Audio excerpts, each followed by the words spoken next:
ማይክሮ ማኔጅመንት ምንድነው? ክፍል 2 ብዙ ተከታዮች የጠየቁኝ ጥያቄ ነው። ባለፈው ጊዜ ስለ ማይክሮ ማኔጅመንት በሰራሁት ቪዲዮ ዙሪያ በዝርዝር እንድተነትነው ጠይቀውኛል። ለማስታወስ ያህል ማይክሮ ማኔጅመንት ማለት መሪው ሁሉንም ጥቃቅን ነገር ለመቆጣጠር ሲሞክርና በቡድኑ ላይ እምነት ሲያጣ ማለት ነው። የማይክሮ ማናጀር ምልክቶች ወይንም ባህሪያቶች አንደኛ፣ በየሰከንዱ መከታተል፣ በየደቂቃው አዲስ መረጃ መጠየቅ። ሁለተኛ፣ ሌላ ሰው አለመወከል፣ ሌሎችን ኃላፊነት አለመስጠት። ሶስተኛ፣ ያለ ኃላፊው ወፍ ዝር እንዳይል ማድረግ፣ ሁሉንም ነገር እርሱ እስካልፈቀደ ድረስ ምንም ነገር አይንቀሳቀስም ማለት። አራተኛ፣ በጥቃቅን ነገር ላይ የመመሰጥ አባዜ፣ ውጤት ከመመልከት ይልቅ ጥቃቅን ዝርዝሮች ነገሮች ላይ ማተኮር።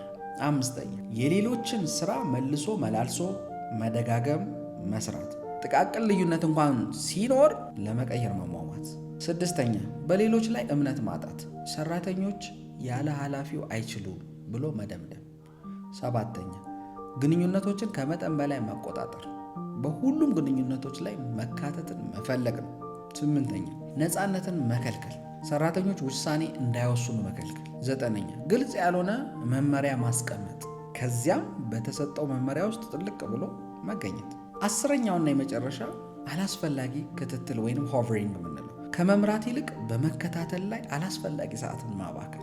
እውነታው ማይክሮ ማኔጅመንት ፈጠራን ያጠፋል፣ ምርታማነትን ያዘገያል እና ቡድንን እንዳይነሳሳ ያደርጋል። ጥሩ መሪ ሁሉንም ነገር ለመቆጣጠር አይሞክር፣ እምነትን ይገነባል፣ ኃላፊነትን ይሰጣል።